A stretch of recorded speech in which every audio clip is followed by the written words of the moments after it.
Hello and a good morning, good afternoon, and a very good evening to you, the good people of the tube. Hope you all stay everything grand and all's well in your world.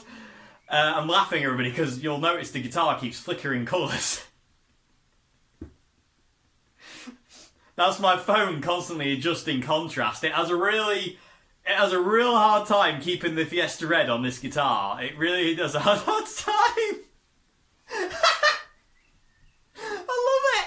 So, I do apologise for the flickering of the finish at this point in time, everybody. Hopefully it won't be there, because today we're going to do a close-up of this guitar. Loads of people have asked to do a close-up of the Red Oswald, so today we're going to do that. And later on, in 2 hours, I will be doing a live stream. I'm going to do both. I did give the option for either or, but I thought, you lot are awesome and you deserve it, so I'm going to do both. So you're going to get a close-up vid and a live stream as well, because you are worth it. So yeah, before we do a close-up, also there's no intro jam as well, because I'm going to do basically an outro jam with this thing. Unfortunately, it won't be the usual lengthy one, but I'm going to have to try and kind of contain myself a bit just because of my phone's memory. But we are going to do an outro jam. I am loving the fact that this guitar is flicking colour. It does it all the time. I've been doing loads of live streams on Instagram, and it does it all the times on that. It's so bizarre, it's so funny. It kind of goes from Fiesta Red to Dakota Red. Anyway. Hopefully it won't do it when I start doing the close-up. I might go to a different room to do it, I don't know. Might try natural light instead of diffuser light. Anyway! So yeah, I'm going to do a close-up of the Red Oswald today, everybody. Since I got this guitar, this has been my most played guitar. I have a bond with this guitar that is very, very strong. This is up there with the 62 and my white Strat. It really is. And this is one of those guitars that you couldn't pry it out of my cold, dead hands. You know what I mean? It really is. Like, since I got this guitar, I have played my other guitars, but nowhere near as much as I've played this thing. I am in deep, deep love with this guitar. I really do love it. So today I'm going to give you a close-up, and I'm going to talk about kind of like, just going to show you around it and show you some of the Relicing that Nick did. And show you some of the Relicing that I've done naturally that I could because of what I was going through when I got the guitar. I mean this, but I'll talk about that a bit more in a sec. But anyway, so let's quickly talk specs. So we've got an older body. I'm pretty sure it's a two-piece older body. It's a hardtail. The reason for a hardtail is because I've got so many Strats that have tremolos. I wanted something different. And I do own a hardtail Strat copy. I've got a Hondo 2 Strat copy from the 70s. But I wanted one it's not the most reliable. It's a great guitar and I love it. But it's not the most reliable guitar. The pickups are horrifically microphonic. And I just wanted a really nice hardtail. And I honestly didn't think I would ever bond with a hardtail as much as I have this. But I wanted it just kind of like... In all fairness, my initial idea was it would be nice to have it for kind of like altered tunings, and the idea I was going to have this in like constantly in like like an open C tuning or something like that, and this was going to be like an open tune guitar. But that didn't happen because I just want to play it on everything and play it all the time. Because I'm not reluctant to play my other guitars, but it's weird how the bond I have with this guitar. Like I say, it's like when it's the same thing I get with the 62 and my white Strat. I am just drawn to them, and I find what I want in them straight away. You know what I mean? And they're always full of music, and I love that. So massive connection with this guitar. Where are we? Yeah, so we've got an older body, two-piece older body. Like I said, hardtail. We've got high wood saddles. I think they're called. They're really, really cool. They look like vintage saddles, but the grub screws don't stick out the top and scrape your hand to pieces, which has happened a few times. Not many times, luckily, but a few times I've cut my hand open on those grub screws. But these saddles are really cool. And I like the fact they look like traditional old Strat saddles. I like the bent steel saddles. I don't really like the look of other saddles. It's as aesthetics go, I love the look of these. So that's what we got there. Like I say, we've got a mint green scratch plate, cream covers. The pickups are Nick's 62s, so they're Oswald 62 pickups.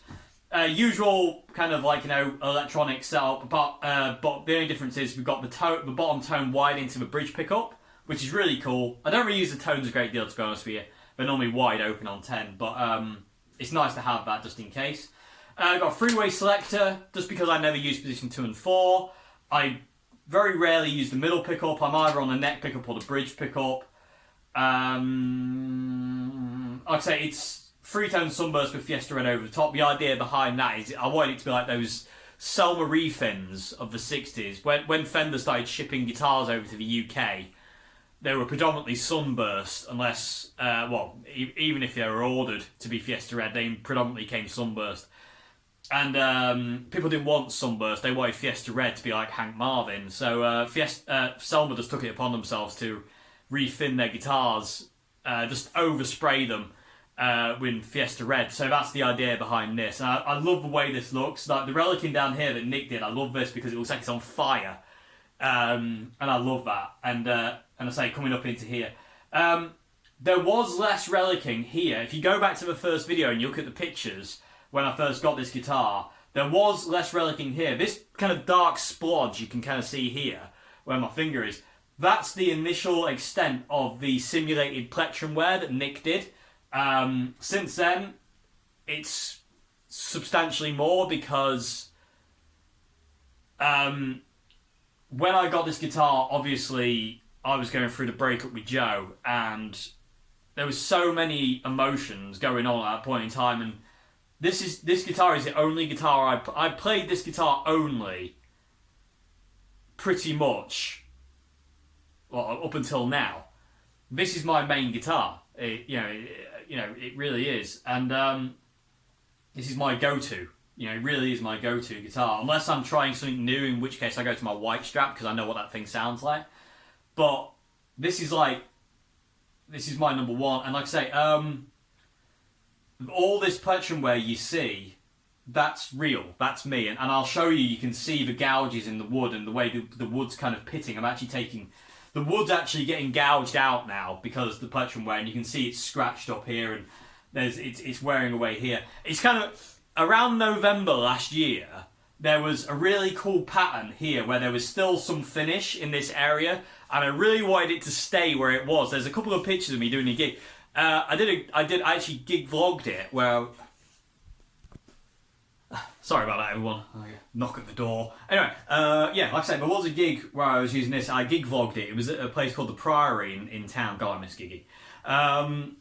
The plectrum wear at that point in time, I really loved it. I thought it looked amazing. But I say, it just kept going, and here we are now, and it's still extending here and there and everywhere, and this is getting more worn out. So yeah. Anyway, so that's real, and I'll show you that in a close-up in a sec.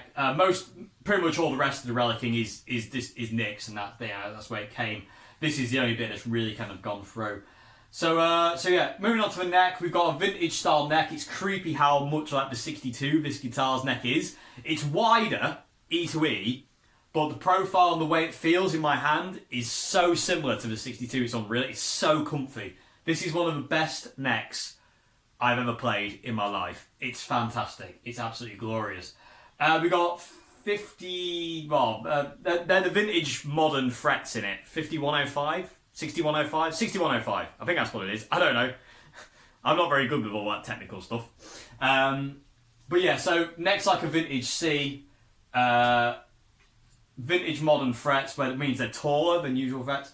It's strung up with 9s at this point in time, and I like that very much.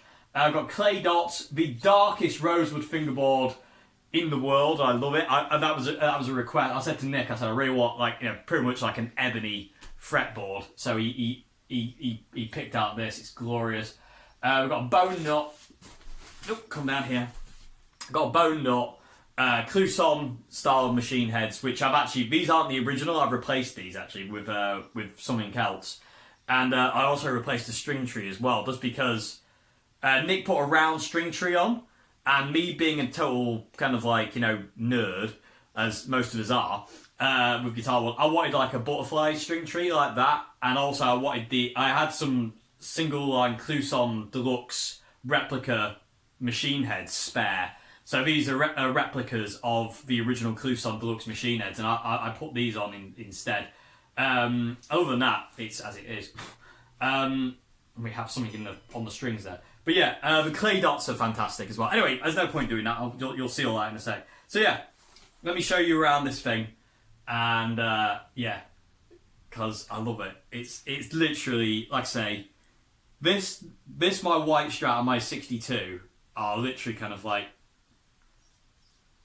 the desert island guitars, if you know what I mean. There is a connection with those three that is super, super strong. So, enough talking. I might do more talking, but let's get into the close-up and let you see it close up. So, how what's best to do it? I don't know. Back in a sec. Okie dokie, so starting with the headstock, everybody. Not much to say, really. Like I say, I have replaced these machine heads and this string tree. Initially, Nick put I think he pretty much used the 50s style string trees all the time. They're like a circle. But I kind of want to be a bit more kind of like traditional to kind of what this guitar is kind of modeled after, which is like a 62, 60, 63 kind of Strat. So I replaced that with I think I called a butterfly string tree. I don't know. I could be totally wrong with that. Correct me in the comment section if you know what it's actually called. But I replaced it with this style of string tree, which again it goes better with this. Well, to me, because I like those old vintage Strat looks. It looks like it belongs there. Like I say, Nick, love this Oswald logo. It's really cool. Love that as well. I love the headstock shape as well. It's familiar but different, and I love that. We've got truss rod access here because it's better than down there. That's not vintage correct at all, but I don't care because it makes it so much better. This is the bone nut, if I can get in here. Oh, it's nice being able to refocus. Get in really close. You can't do that on the zoom. Here we go. Oh, this is wicked. Okay, so hopefully this is coming out really well. You can see the decal as well. There you go. And my horrific fingernail. Let's not look at that. Like I say, you can see the string tree is Relic as well. It's actually a Crazy Parts string tree. So and then we've got the split. I think they're called a split shaft machine head. I don't know what they're called, but I personally believe these are the best machine heads in the world because the string never sticks out to stab you, and I love that. And I just love the way these look, and I am massively obsessed with them. So yeah, not much to say about the top of the headstock, really. That is what it is. So let me turn the guitar over and I'll show you the back. Okie dokie, so back of the headstock. Like I say, it did originally have different machine heads. I've swapped it out for these single line Cluson replicas from Crazy Parts. Nick, it did come with the same style machine head, but they were the double line Clusons, and I kind of wanted a bit more kind of like the traditional look of the single line Clusons. And what I mean by single line is that there's only one single line of text on there saying Cluson Deluxe. And the really cool thing is the oil hole was in the right place. So the oil hole on these old Cluson Deluxe machine heads is the O in the word Cluson. And that's really, really cool. And these are replicas as well. And the way you can tell they're replicas is if you can always tell replica Clusons, because if you look inside the gear, the housing there, you can see like a nylon kind of wheel, basically, bushing in there. You can see it's white. The original ones were metal, so just a little bit of a thing there. Original Cluson Deluxe machine heads from the 60s and 50s, that white plastic thing would be metal. It wouldn't be white. It wouldn't be plastic. So there we go. So yeah, and again, the relicing on these things is absolutely unreal. They look exactly like the ones on my 62. It's unreal, absolutely unreal. These are amazing. Like I say, Charlie's always watching. And keeping me company. I have another picture on this guitar as well, which I'll show you in a minute. So yeah, and then this is Nick's relicing here. Might as well move on to the neck while we're here. So I'm just going to pull the guitar a bit more this way. So, like I say, lacquers off the back of the neck. So the neck is just bare wood, and it's absolutely fantastic. The neck on this thing is unreal, and it's really not like. It was nice anyway, but the more I play it, the more I love it even more. So just let me pull out a bit more. It's just a fantastic neck, and there's some awesome kind of figuring. You can kind of see the lines in it. It's so cool. And I say it's just a glorious, glorious, glorious neck. I absolutely adore this neck. It's so comfy. It just fits in your hand like it's just perfect. So yeah, and I love how I love the lacquer tint as well. It's really, you know, it's just gorgeous, absolutely gorgeous. So let's turn the guitar over. Show you the fretboard now. So these are the clay dots that Nick puts in, and they are again, and there's the frets as well. They're 6105. I'm pretty sure it's 6105s. It's like really dark rosewood fretboard. Really dark rosewood fretboard, and I say we've got the clay dots as well, which is again being a little bit of a vintage Strat nerd. I love the look of them. They just look really cool and really nice. And again, the really dark fretboard wood. I've always loved that. It's so cool. There's old Strats. They almost, you know, the rosewood almost goes like an ebony colour. So moving on. So that's the neck. You know. Usual kind of like, you know, Strat frets. We don't have the extra fret on the end here. I don't like the look of it. Like, you know, like on the Harley Benton there with that extra fret. I've never liked the look of that. Again, I think it's because I'm a bit more of a like Strat traditionalist in a way. I'm not, you know, not ridiculously traditionalist. I'm not like a purist or anything. But the extra fret, I don't know. I just find it ugly. I don't know why. I don't know, it's just something about it stopping on the dot, which I really like more. Okay, so moving on to the top of the fretboard, we've got clay dots again. And if I'll hopefully be able to do this. Way up, lad! Sorry, everyone, that's like some kind of weird Blair Witch Project horribleness going on there. So hopefully I'll be able to show you the neck profile here. In fact, I'm probably getting quite close with the camera, actually, if I can keep the guitar still. So at the top end, it's quite thin. You know, this top end here, it's a really skinny neck, and as we come down, it widens out. You can see like an old vintage Strat wood. It gets bigger and bigger and bigger. So when you get to the 12th fret, it's as big as it's going to be. You know, it's really fat, and then if you go back up, you can see it's slimming out. I've got to say, I am liking the ability to focus on this. This is really cool. So yeah, and actually, let me show you the string height I've got. I'll be able to do that on the camera. So yeah. So that's the neck. That's the headstock. Like I say, very just awesome. Absolutely awesome. And I say the rosewood on this neck is absolutely stunning. It's so... Oh, it's just glorious. I am in love. I'm in love with it. Okay, so let's move on to the body, and I'll show you the string. I'll show you my string height, actually, and show you how I've got it kind of set up.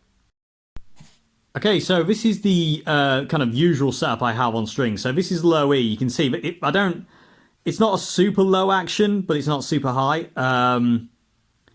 Like you can see how the strings kind of like slope up, kind of like, you know, to the high E string. That's how I normally kind of have my guitar set up. You can kind of see.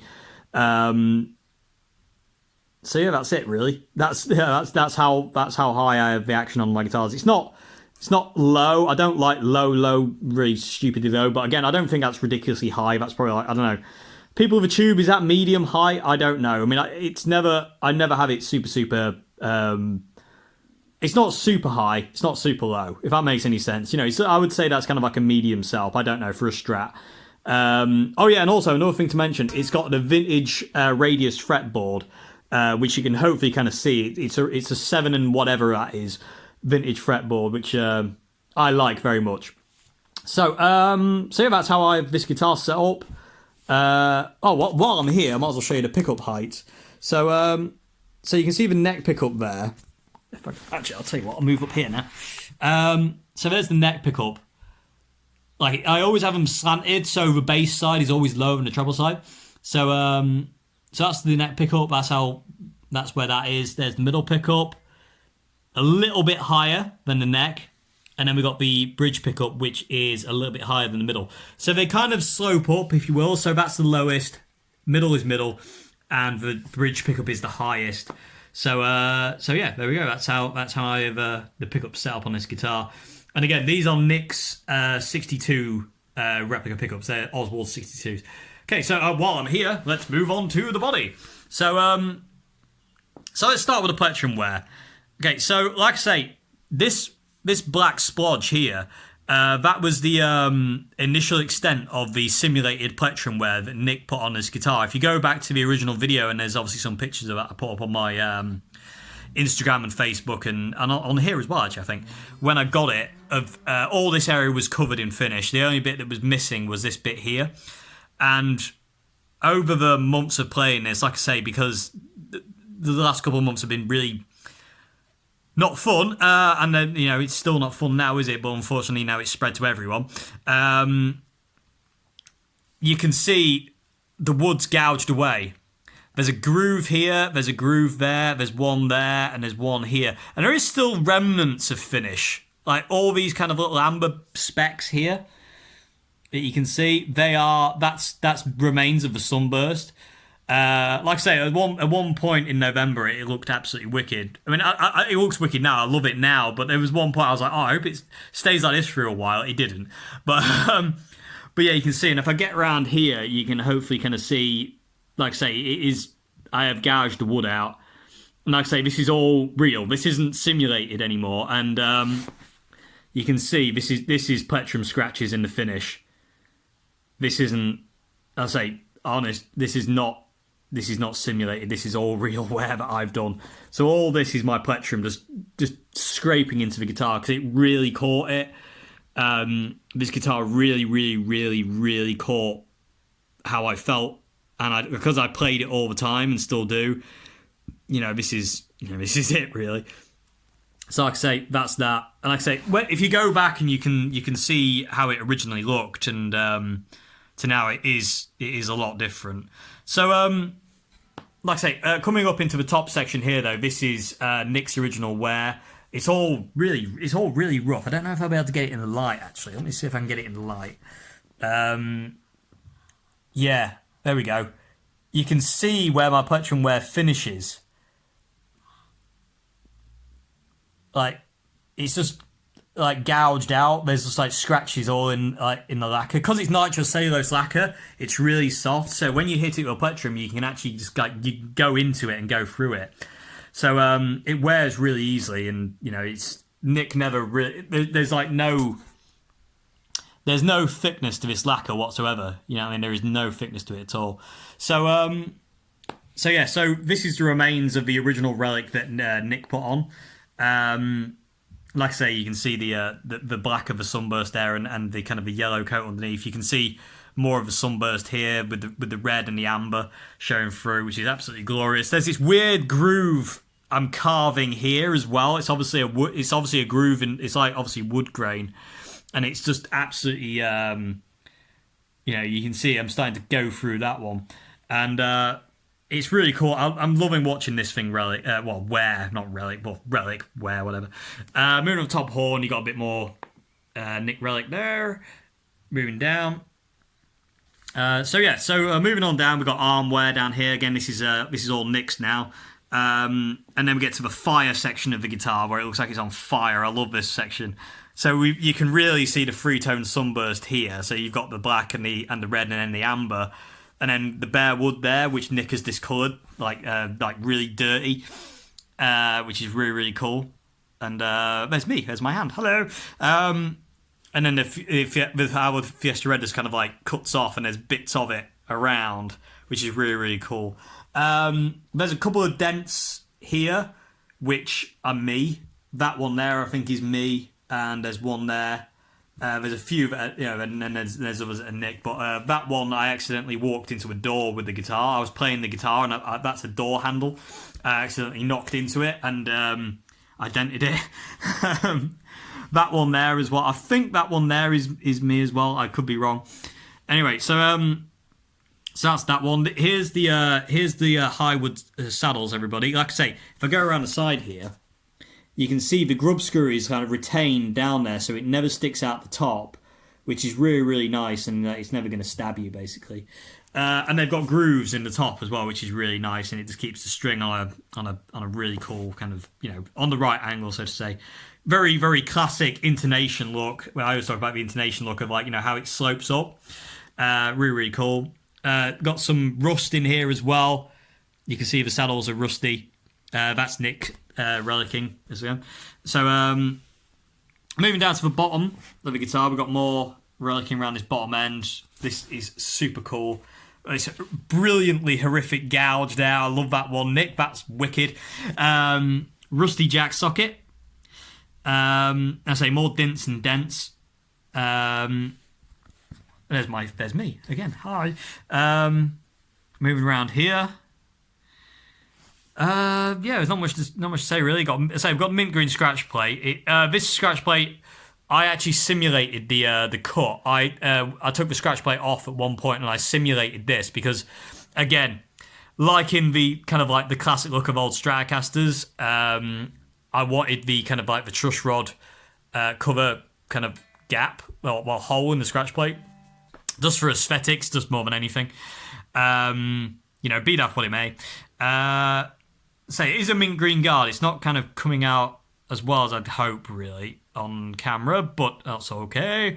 So that's the top of the guitar. I say we've got more relicing round here on the lower horn there. A bit more there, a few chips and dints and dents.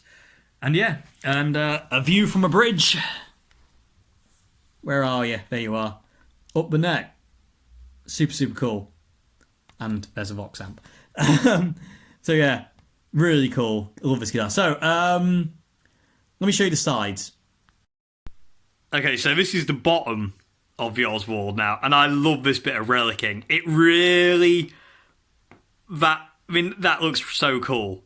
That looks so cool. I love that. It's absolutely beaten to an inch of its life. I love it. It's so cool. That relic in there is so cool.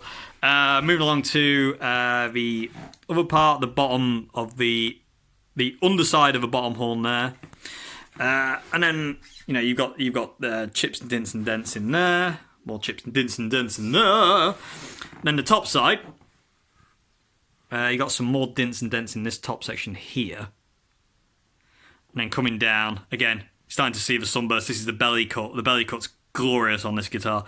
Moving down, and then we got more wear on this back edge here, which is absolutely awesome. I just love it, and it's just incredible. It's so cool. It's so cool. Refocus. There we go. You can kind of see the mint green guard there. So absolutely amazing. So yeah, that's the top of the guitar. Like I say, this is all me. This is mostly Nick, apart from a couple of dints, which I've done. That is the beauty of Relic guitars. If you do smack it into a door, it just adds to the look instead of totally ruining a pristine finish. Anyway, not going to get into that. So that's the size, that's the top, that's the neck, headstock. So final thing, let me show you the back, and then we're going to plug it in. We're going to make some hopefully glorious noise with this. Well, this thing will make glorious noise. Not sure I will. Anyway, so let me show you the back. Okie, last but not least, the back of the guitar, everybody. So coming up top horn, we've got more relic in, we've got some more scrapes and gouges. Neck plate is relic. It's kind of like foggy. It's a foggy neck plate. There's me. Ha! There's my ugly face. So moving down, bottom horn, we got more really cool relicing down here. I love the way this looks. Really cool. I love this bit. You can really see it's like a window into the guitar, so you can really see the three-tone sunburst there. I love that bit. It's so cool. Ridiculously cool. Moving up, I love the fact there's just no tremolo. Like it's just nothing there. It's so cool. And there's me again, everybody. Got some kind of simulated buckle rash here again with another gouge. I love these scrapes. They're so cool. Moving up to the belly cut, kind of again sunburst poking through. Love that so much. Bare wood there. I don't think any more of this has worn away. I don't think so. I'm not 100% sure. The belly cut on this guitar is actually, they're normally a lot kind of deeper. They normally start about there and come around here. Nick's made this one shallower. And for some reason, I don't know why, this actually feels more comfortable. It's actually really deep as well, you can see. It's really deep. So, and I really love it. And I love the fact, there's just bits of Fiesta Red here. Like, just bits of it. Really, really cool, and how it kind of blends back in. And you can see the sunburst, and there's the bare wood. More relicing around the outside. Just try and get close as I can to this. So, more of that. You can kind of see here, it's like, you got the Fiesta Red, you got the black, and then you got that kind of amber kind of clear coat of the burst underneath. Coming down the bottom.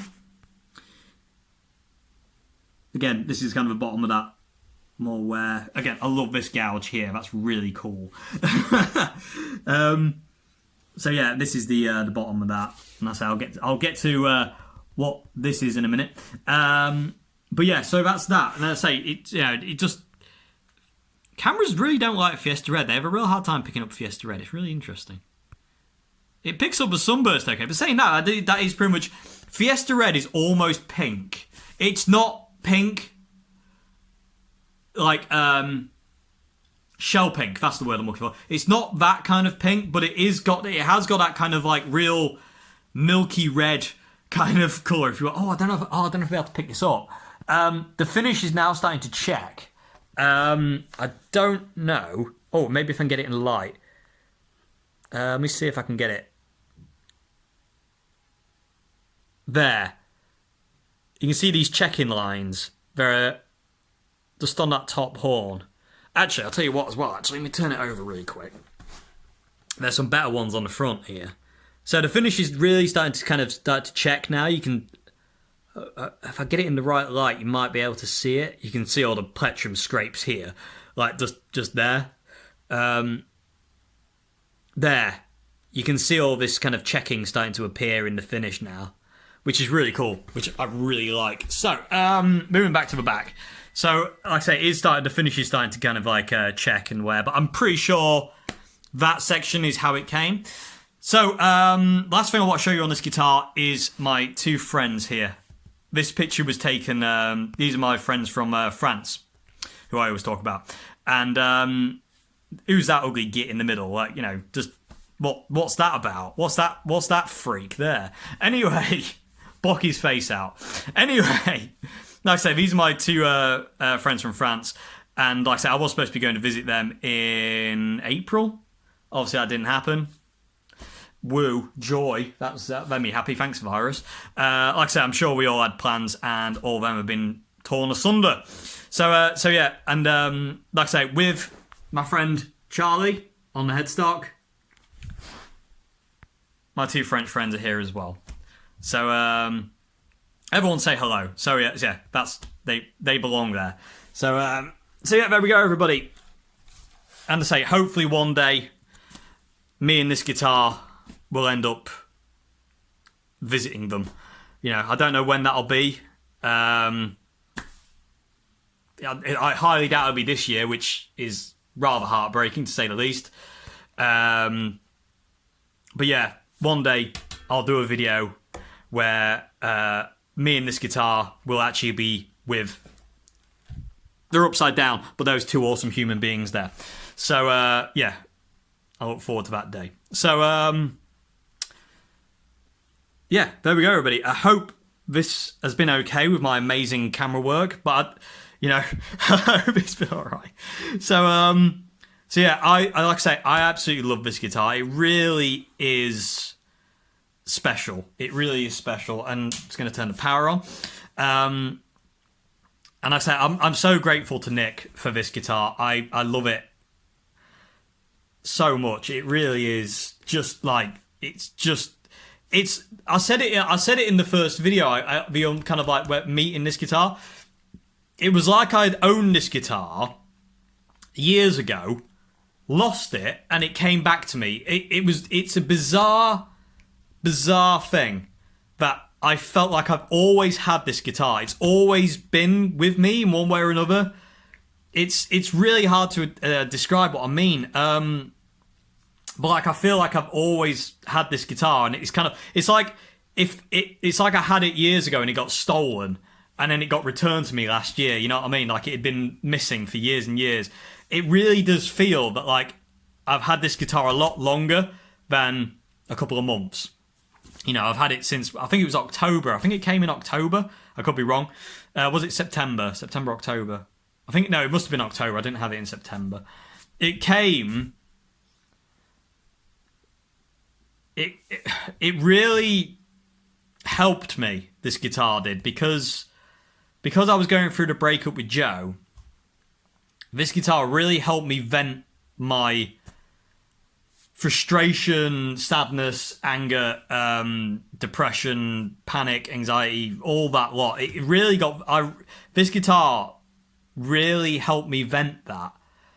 And as a result of that, I've got such a close bond with it because of that. You know, there was a lot of nights me and this guitar just spent just playing, you know, and again, hence all this lot.